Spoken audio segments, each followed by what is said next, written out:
नहमदुहु व नुसल्ली व नुसल्लिमु अला रसूलिहिल करीम अम्मा बाद फ़अऊज़ु बिल्लाहि मिनश शैतानिर रजीम बिस्मिल्लाहिर रहमानिर रहीम।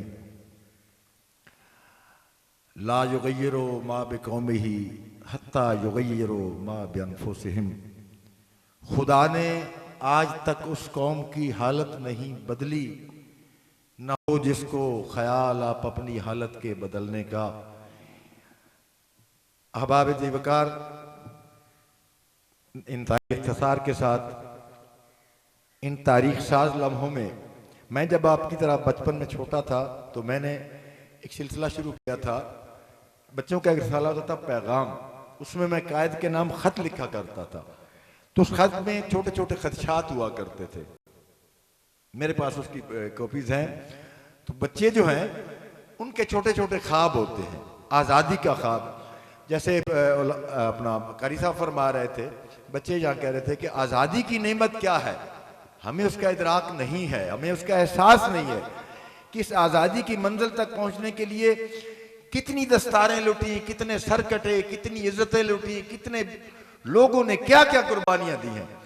तो हमारे हिस्से का अब काम क्या है, उस आज़ादी की इस नेमत का हमने पास रखना है, उसकी हिफाजत करनी है। उसका तरीका यह है, अगर कोई टीचर है तो अपने काज से, अपने काम से, लगन और मेहनत से उस काम को सर अंजाम दे। कोई तालिब इल्म है, किताब से मोहब्बत करे, हर्फ की हुर्मत को समझे, अपनी ड्यूटी करे। पंजाबी में एक शेर है मेरा ही कि विच अनेरे बैठ मलूटा सोचन नालों बेहतरे। विच अनेरे बैठ मलूटा सोचन नालों बेहतरे, आपो अपने हिस्से दा कोई हिकत दीवा बाल दियो। तो बेशक आज़ादी के लिए जितनी आप कोशिश कर सकते हैं उतनी करें, लेकिन उन शहीदों को, उन माओं को, उन बहनों को, उन बेटों को याद रखें। आज़ादी की हिफाजत का ये तरीका है कि उनकी जो मेहनतें हैं, उनकी जो शहादतें हैं, उनकी जो काविशें हैं, उनको सलाम हो, सपास हो।